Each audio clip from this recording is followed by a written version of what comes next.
प्रिय विद्यार्थियों, मैं हूं डॉक्टर टी अरुण कुमारी, हिंदी सहायक आचार्य। बेटा, मैं आपको इस कक्षा में स्वागत करती हूं। आज हम सुनेंगे वापसी नामक कहानी। कहानी का नाम है वापसी। देखिए, लेखिका परिचय। वापसी की लेखिका, कहानी की लेखिका उषा प्रियमवदा है। उषा प्रियमवदा जी इस वापसी नामक कहानी की लेखिका हैं। आप समझे होंगे, लेखिका स्त्रीलिंग शब्द है, लेखक पुल्लिंग शब्द है ना। तो आधुनिक हिंदी साहित्य में उषा प्रियमवदा जी का विशिष्ट स्थान है। तो लेखिका के बारे में अब अगर हम सुने तो आधुनिक हिंदी साहित्य में उषा प्रियमवदा जी का स्थान बहुत ही విశిష్ట है। అంటే ఈనాటి హిందీ రచయితల్లో ఉషా ప్రియంవద గారు ఒక గొప్ప స్థానాన్ని సంపాదించుకున్నారు। नई कहानी विधा के प्रमुख रचनाकारों में उषा जी बहुचर्चित लेखिका हैं। नई कहानी विधा అంటే విధ అంటే ఇప్పుడు ట్రెండ్ అంటాం కదా నాన్న, ఆ మాదిరి అంటే కొత్తగా ఏదైనా రాసే దాంట్లో ఒక రకం పద్ధతి। నయి కహానీ అనేది కహానీ లేఖన में एक विधा है, అంటే ఇది ఒక రకమైన ట్రెండ్, ఒక వాదం అంటాం। ఆ మాదిరి నయి కహానీ అనేటువంటి కహానీ విధాలో మన ఉషా ప్రియంవద గారు చాలా పేరు పొందినటువంటి రచయిత్రి। उषा जी का कहानी साहित्य यथार्थवाद से भरा रहता है। ఒక కథ చెప్పాము అంటే అది ఎలా ఉండాలి? యథార్థవాద్ అంటే ఉన్నది ఉన్నట్లు చెప్పేటువంటి కహానీ రచన మనం ఉషాజీ గారి దగ్గర చూస్తాం। उषा प्रियमवदा की कहानियों में आधुनिक मानव व्यवहार का जीवंत चित्रण देखने को मिलता है। आपकी कहानियों में आधुनिक मानव व्यवहार का जीवंत चित्रण, मानव का व्यवहार जो है वह काल के अनुसार बदलता रहता है ना। और आधुनिक युग में जो मानव है वह तो और भी माने आवश्यकता से ज्यादा ही बदल गया है। जितना बदलना चाहिए था उससे बहुत ही अधिक बदल गया है। ऐसे बदलावों को आप सजीव चित्रण हमें हमारे पास प्रस्तुत करते हैं। जीवंत चित्रण हमें देखने को मिलता है आपके साहित्य में।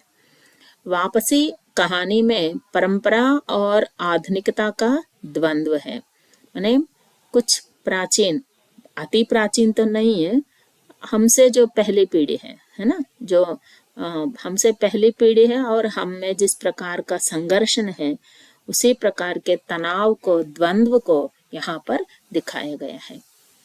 అంటే ఈనాటి మనిషి అవసరం కంటే ఎక్కువ మారుతున్నాడు। ఈ మారుతున్నప్పుడు తన ముందు తరానికి అతనికి ఉండే సంఘర్షణని మనం ఈ వాపసి అనే కథలో చూస్తాం। వాపసి అంటే తిరిగి రావడం నాన్న, అంటే ఎక్కడ బయలుదేరామో అక్కడికే మళ్ళీ వచ్చేయటం, దాన్ని వాపసి అంటాం। तो कहानी परिचय में क्या दिया गया है देखिए।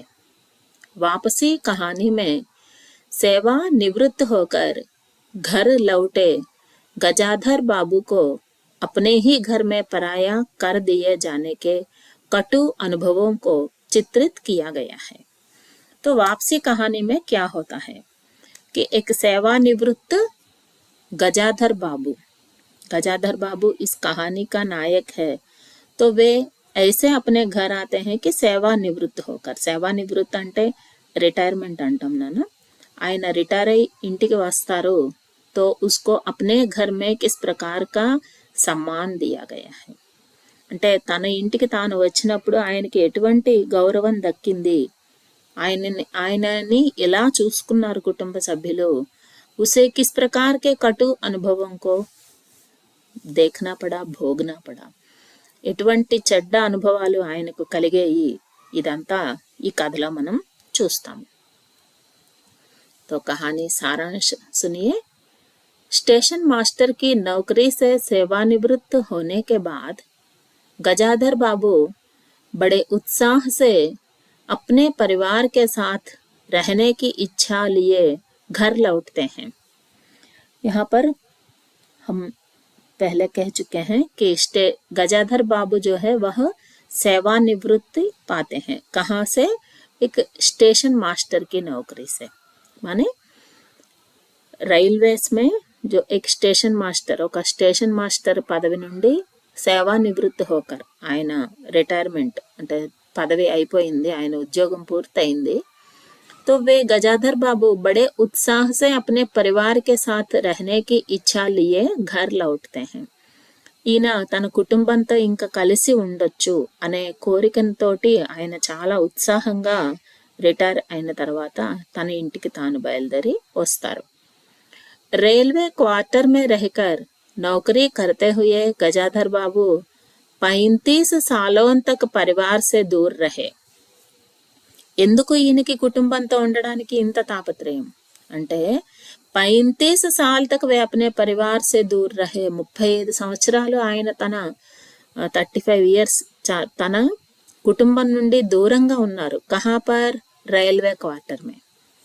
అంటే क्या हुआ यहाँ पर कि वे अपने परिवार को शहर में रखते थे और खुद एक रेलवे क्वार्टर में रहते थे, क्योंकि बच्चों की पढ़ाई वगैरह देखकर। वे आप तो खुद एक गांव में रहते हैं, एक छोटे से रेलवे स्टेशन है वो, तो वहां पर आप स्टेशन मास्टर का काम करते हैं और पूरे परिवार को शहर में रखते हैं और खुद 35 साल अपने परिवार से दूर रहे। అంటే పిల్లల చదువుల కోసం అని చెప్పి కుటుంబాన్ని వేరే దగ్గర పెట్టి తను ఈ పల్లెటూరులో ఉంటూ 35 సంవత్సరాలు సర్వీస్ మొత్తం ఆ విధంగానే ఆయనకు గడుస్తుంది। उनका परिवार शहर में सुख सुविधाओं के साथ जीते रहे। తన కుటుంబానికి ఎటువంటి ఆటంకం కలగకూడదు, వారికి ఎటువంటి లోపం జరగకూడదు అని ఆయన ఏం చేస్తారు, अपने पूरे परिवार को शहर में रखते थे। ఒక పట్టణంలో ఉంచుతారు, ఈయన మాత్రం రైల్వే క్వార్టర్స్ లో ఉంటారు। तो नौकरी से सेवानिवृत्त होने के बाद उन्होंने सोचा कि अब जिंदगी के बचे दिन अपने परिवार के साथ प्यार और आराम से बिता सकते हैं। ఆయన ఏమనుకున్నారు, अब तो मैं रिटायर हो गया हूँ, ఇంకా సేవానివృత్తి అయిపోయింది, तो जिंदगी के बचे दिन अपने परिवार के साथ प्यार और आराम से बिता सकते हैं। చాలా సంతోషంగా నా కుటుంబంతో నేను ఉంటాను, అందరూ నన్ను ప్రేమిస్తారు, घर के सब लोग मुझसे प्यार करते हैं और मैं भी बड़ी आराम से अपने जिंदगी बिताऊंगा। ఈ మిగిలిన జీవితాన్ని చాలా సంతోషంగా నేను నా కుటుంబంతో గడపాలి అని ఆయన అనుకుంటారు। एक सुंदर और सुखद घर का सपना लेकर वे घर लौटते हैं। तो उनके दिमाग में घर का मतलब क्या था, वो बहुत ही सुंदर था और सुखद था। చాలా అందమైన ఇల్లు, చాలా సుఖాన్ని కలిగించే ఇల్లు। సుఖ్ దామనే సుఖ్ దేనే వాలే ఘర్।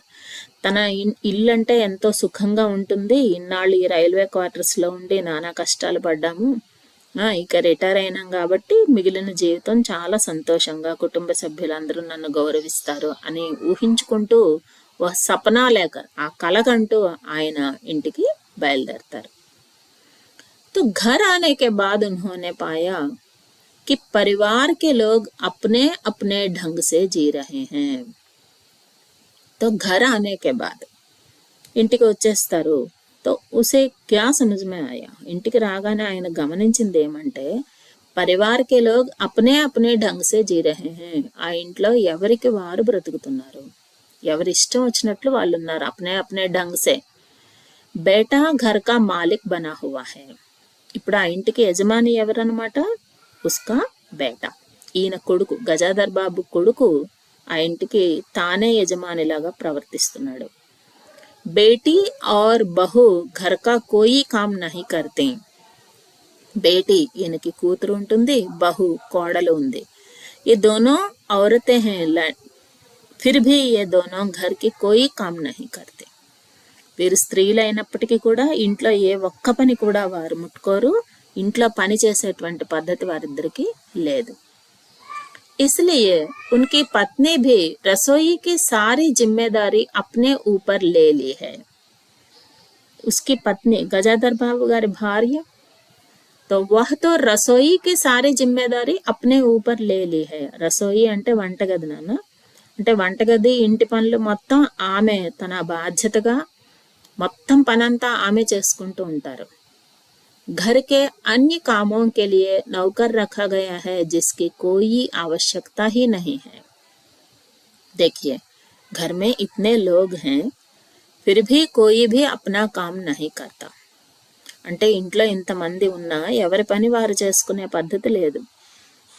కోడలు ఒకవైపు, కూతురు ఒకవైపు, కొడుకు ఒకవైపు. భార్య ఏం చేస్తారు? जो भी रसोई का काम है, घर का काम है, वह सब वह अपनी जिम्मेदारी मानती फिरती है और घर के अन्य कामों के लिए नौकर रखा गया है. ప్రతి చిన్న పనికి ఒక నౌకర్ని పెట్టుకున్నారు. పని వాళ్ళు పని చేయడం తప్ప వీళ్ళు తిని కూర్చోవడం తప్ప పనేమి ఆ ఇంట్లో కనపడట్లేదు. जिस परिवार के लिए सालों तक छोटे मोटे स्टेशन के क्वार्टर में अकेले रहकर गजाधर बाबू ने अपना जीवन गुजार दिया, उसी परिवार के किसी सदस्य के मन में उनके प्रति कोई लगाव नहीं है. మనం ఏమంటామా, ఎవరైనా మనకి చిన్నపాటి సహాయం చేస్తే చాలా రుణపడి ఉంటాం, థ్యాంక్స్ చెప్తా ఉంటాం మాట్లాడితే. लेकिन देखिए इतने सालों तक खुद कष्ट भोगते भोगते भोगते छोटे मोटे स्टेशन के क्वार्टर में अकेले रहते थे गजाधर बाबू. ఏదో ఒక చిన్న క్వార్టర్లో ఒక చిన్న పని వండి పెట్టుకొని ఇంత ఉడికి ఉడక్క ఏదో రోఖా సుఖా ఖాతే థే कहते हैं ना, उसी प्रकार ఏదో కొంత తిని తినక ఆయన ఇలా జీవితం అంతా త్యాగం చేస్తే ఒంటరిగా ఉండేవాడు ఈయన. అప్నా జీవన్ గుజార్ దియా, తన జీవితం మొత్తాన్ని ఆ విధంగా ఆయన గడుపుకుంటూ వచ్చాడు. तो परिवार के किसी सदस्य के मन में उसके प्रति कोई लगाव नहीं है. కుటుంబంలో ఏ ఒక్క సభ్యుడికి కూడా ఈయనంటే ఏమాత్రం గౌరవం లేదు, ఇష్టం లేదు. ఈయన మా తండ్రి, ఈయన మా వ్యక్తి అనేటువంటి ఆలోచనే ఎవరికీ లేదు ఆ ఇంట్లో. बच्चों के लिए वे केवल पैसा कमाने के साधन मात्र हैं. ఆయన పిల్లలకు ఆయన పట్ల ఏమి గౌరవం ఉంది? वे क्या सोचते थे उसके बारे में कि पैसा कमाने का साधन. కేవలం ఒక ఏదో అంటాం చూడు, ప్రింటింగ్ మెషిన్ అని, ఆ విధంగా డబ్బులు తయారు చేసి ఇచ్చేటువంటి ఒక సాధనంగా మాత్రమే పిల్లలు తండ్రిని గమనిస్తున్నారు తప్ప ఈయన తన మనిషి అని ఒక్కరు కూడా అనుకోవట్లేదు. గజాధర్ బాబు కిస్కే లియే ఆయే थे इधर, प्यार, सम्मान और सुख के लिए आए थे. గజాధర్ బాబు ఎవరైనా ఒక కుటుంబంలో ఉండే వ్యక్తి ఏం కోరుకుంటాడు నాన్న? కుటుంబ సభ్యుల నుంచి ప్రేమ కావాలి, కుటుంబ సభ్యులు మనల్ని గౌరవించాలి, గుర్తించాలి, అదే కదా కోరుకునేది. तो इतने साल वे उधर अकेले भटकते रहे. ఇన్ని సంవత్సరాల పాటు ఒక్క ఆయన అక్కడ ఎక్కడో ఉండేవాడు. फिर भी घर के कोई भी व्यक्ति उसको अपना नहीं समझता. तो गजाधर बाबू का उस घर में रहना, किसी कार्य में दखल देना घर वालों को स्वीकार नहीं होता था. देखिए, ये और भी अजीब बात है कि गजाधर बाबू को उस घर में रहना किसी को अच्छा नहीं है. గజాధర్ బాబు ఆ ఇంట్లో ఉండటమే అక్కడ ఎవరికి నచ్చట్లేదు. కిసీ కార్య మే దఖల్ దేనా ఉన్కో అచ్చా నహీ లగ్తా థా. అంటే ఆయన ఏ పనిలోనైనా ఒక మాట మాట్లాడాలి, ఒక సలహా ఇవ్వాలి అనుకున్నా తీసుకోవటానికి ఎవరు సిద్ధంగా లేరు. అమ్మాయి బయటికి వెళ్తుంది, బేటీ జో హై वो कभी भी बाहर जा सकती है, कभी भी अंदर आ सकती है. तो पिताजी होने के नाते ये पूछते हैं कि किधर गई हो, तो वो बोलती है क्यों, आपको क्या है, मैं कहीं भी जा सकती हूँ. అంటే కూతురు తండ్రిని అడిగే ప్రశ్న, నా ఇష్టం, నేను ఎక్కడికైనా వెళ్తా, నీకేంటి చెప్పేది, అలా మాట్లాడుతుంది కూతురు. కోడలు అసలు పట్టించుకోదు. मतलब देखिए, घर वाले भी उसको स्वीकार नहीं करते. तो गजाधर बाबू के कारण परिवार के सदस्य अपने मन से स्वतंत्रता से जी नहीं पाते. देखिए, ऊपर से वे लोग यह आरोप लगाते हैं कि देखो ये आ गया और हम अपने आजादी खो चुके हैं. ఈయనేంటి ప్రతిదానికి మమ్మల్ని అడ్డుతూ ఉంటారు, మేము మా స్వతంత్రం కోల్పోయాం కదా, ఈయనకెందుకు మేము ఎలా పోతే, ఆయన పనేంటి, మాకు డబ్బులు ఇవ్వాలి, ఇచ్చేసి వెళ్ళమను, ఈయన ఇక్కడెందుకున్నాడు. అయిన బాత్ సమझ में आपको, वो लोग यही सोचते हैं कि इसको क्या काम है, हम कहीं भी जाए, हम कुछ भी करें, इनका काम क्या है, हमें पैसे देना, बस ऐसे कहो कि पैसे दे दो और चले जाओ यहाँ से, है ना बेटा। तो ऐसा है गजाधर बाबू के परिवार के सदस्य। तो पिता के डांटने पर उनकी बेटी मुंह मोड़ लेती है। जब पिता पूछते हैं किधर गई हो, क्या हुआ, क्या लड़की होकर ऐसे ही घूमोगी क्या, क्यों तुम घर के कोई भी काम नहीं करती, तो बेटी ముహు మోడ్ లేతి హై। ముహు మోడ్ లేనా అంటే ముఖం తిప్పుకొని వెళ్ళిపోవటం। తండ్రి తిట్టాడని ఆ అమ్మాయి ముఖం పక్కకు పెట్టుకొని వెళ్ళిపోతుంది। उनकी पत्नी भी बच्चों के फैसलों के बीच में ना पड़ने की सलाह देती है। देखिए, पत्नी उनको सलाह देती है। कभी ऐसे देखते हैं क्या बेटा, जब कुछ होता है, पापा कभी डांटते हैं तो माँ कहती है अरे बेटा तुम्हारे पापा हैं, तुझसे बड़े हैं, उनकी बात मानो। लेकिन यहाँ पर क्या हो रहा है, उनकी पत्नी कहती है कि अरे क्यों यार आप बच्चों के बीच में क्यों पड़ रहे हो, उन्हें क्यों सलाह दे रहे हो। ऊपर से पत्नी इनको डांटती है। ఈయన భార్య తిరిగి ఈయన్ని తిడతారేమని, పిల్లలు ఏదో ఆలోచిస్తే మీరెందుకు మధ్యలో దూరుతున్నారు, నీకేం పని, నువ్వు మధ్యలో వాళ్ళకి సలహాలు ఇవ్వకు అని చెప్తుంది। ఈయనకి వాళ్ళ మధ్యలో నువ్వు దూరద్దు అని సలహా చెప్తుంది। घर के सभी सदस्य गजाधर बाबू के फैसले का निरादर कर देते हैं। ఆయన ఏది చెప్పినా వీళ్ళు వినరు, ఆయనకు ఒక గౌరవం లేదు। ऐसा यहाँ तक हो जाता है कि वे जहाँ बैठना चाहते हैं वहां से उनकी कुर्सी उठा दिया जाता है। ఆయన కూర్చోవాలనుకున్న కుర్చీ తీసేస్తారు, ఆయన పెట్టుకుంటే బట్టలు తీసేస్తారు। అంటే ఏంటి, ఆయన ఆ ఇంట్లో ఇప్పుడు ఒక రద్దీ కాగజ్। गजाधर बाबू अपने बच्चों के साथ उनके मनोविनोद में शामिल होना चाहते हैं, लेकिन बच्चे उन्हें देखते ही वहां से निकल जाते हैं। గజాధర్ బాబు ఏమనుకుంటారు, బచ్చోं के మనోవినోద్ में, మనోవినోద్ అంటే చక్కగా అందరూ కలిసి హాయిగా కూర్చొని నవ్వుకునే సమయంలో తను కూడా వెళ్ళాలి। తను పైవాడు కాదు కదా, వాళ్ళ తండ్రి కదా, సో వాళ్ళతో పాటు కూర్చొని నేను కూడా సరదాగా నవ్వుకోవాలి అని ఈయన వెళ్ళబోతుంటే इनको देखते ही बच्चे उधर से चले जाते हैं। ఈయన చూసిన వెంటనే ఆయన పిల్లలు చెరొక గదిలోకి వెళ్ళిపోతారు। उनके लिए सबसे दुखद बात यह है कि जिस पत्नी के स्नेह के लिए वे निरंतर तड़पते रहे, अब वह पत्नी उन्हें आदर नहीं करती। అన్నిటికంటే ట్రాజడీ అంటాం కదా నాన్న, చాలా కష్టమైన విషయం ఏమంటే భార్య ఇన్ని సంవత్సరాలుగా ఆయనకు దూరంగా ఉన్నారు, वे चाहते हैं कि पत्नी का पूरा स्नेह प्राप्त हो। భార్య తన పక్కన కూర్చొని మాట్లాడాలని, ఏం చేశారు, ఎలా ఉన్నారు కనుక్కోవాలని ఆయన ఎంతో ఆశిస్తారు। లేకిన్ వహ్ పత్ని भी उन्हें आदर नहीं करती। ఆ భార్య కూడా ఈయనకు ఏమాత్రం గౌరవం ఇవ్వరు। वह घर की रसोई में ही संतोष का अनुभव करती है। ఆమె ఎంతసేపు ఒకటే బహానా, ఏమంటే వంట చేసుకోవాలి, వంటగదిలో ఉండాలి, ఏదో పాలు మరిగించుకోవాలి, టీ పెట్టుకోవాలి, ఈ పిల్లాడికి అది ఇవ్వాలి, ఆ పిల్లాడికి ఇది ఇవ్వాలి, मतलब वो अपना समय बिताती रहती है। बस पति से आकर मिलना उसे भी अच्छा नहीं लगता। पति से अधिक बच्चों के बीच रहने में अपने जीवन की సార్థకత समझती है। భర్త ఏముంది ఉంటాడు వెళ్ళిపోతాడేమో, కానీ పిల్లలు మెయిన్ అన్నట్లుగా మాట్లాడతారు గజాధర్ బాబు की पत्नी। अर्थात गजाधर बाबू अपने परिजनों के बीच पराया हो जाते हैं। देखा आपने कि ब्रिटिश सरकार के समय हमारे भारत और भारतीयों को ऐसा कहा जाता है कि अपने घर में प्रवासिनी।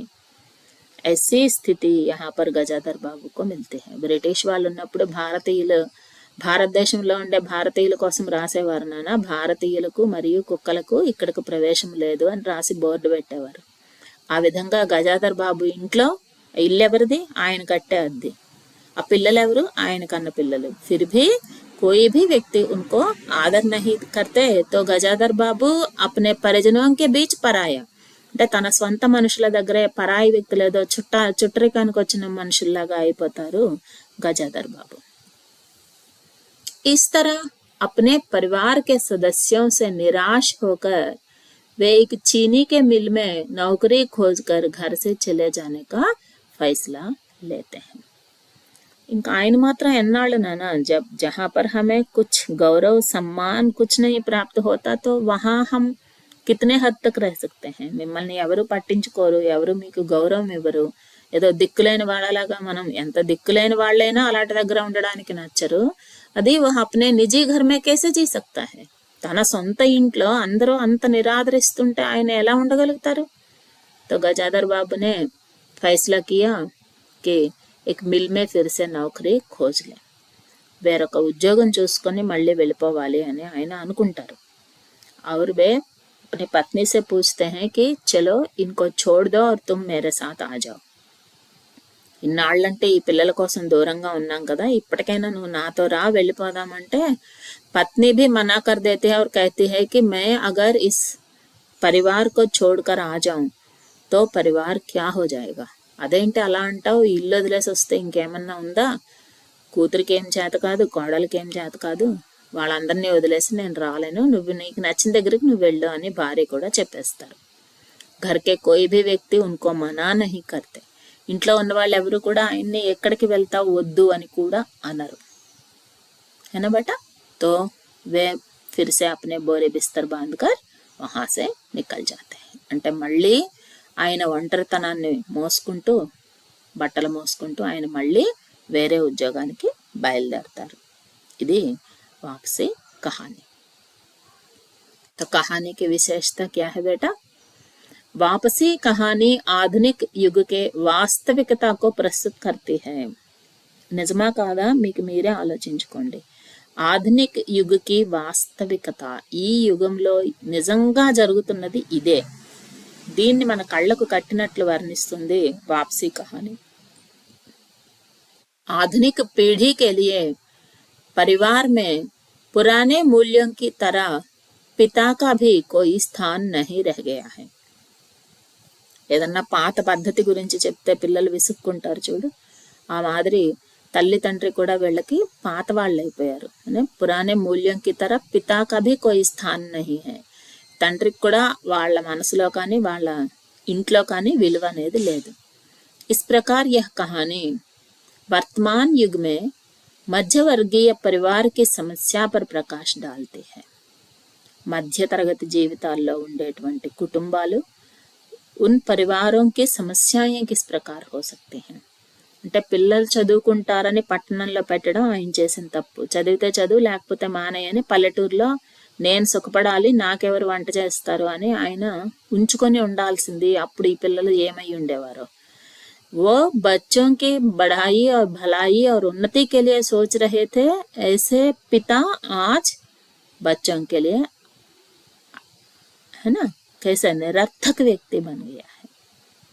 एक రద్దీ కాగజ్ కి తర దేఖనే లగే. ఏ పిల్లల కోసం ఈయన ఇంత తాపత్రయపడ్డాడో ఆ పిల్లలు, ఆ భార్య, ఆ కుటుంబం ఈనాడు ఈయనకి ఏమాత్రం గౌరవం కూడా ఇవ్వటం లేదు. ऐसी है वापसी कहानी. उषा प्रियंवदा जी की कहानी है ये. सोचती हूँ बेटा आपको अच्छा लगा होगा. अच्छा लगने से ज्यादा आप इस पर सोच विचार कीजिए कि हम अपने परिवार में किस तरह जी रहे हैं, है ना. जो भी साहित्य सुनते हैं तो उसको ज्यादा से ज्यादा अपने जीवन में उसका प्रयोग करना भी हमें आना चाहिए, है ना. अगर परीक्षा में प्रश्न दिया जाता है वापसी कहानी का सारांश लिखिए, तो आप इस कहानी को जरूर लिख सकते हैं बेटा, है ना. अच्छा लगा होगा आपको, आशा तो ऐसी ही है मेरी. धन्यवाद बेटा.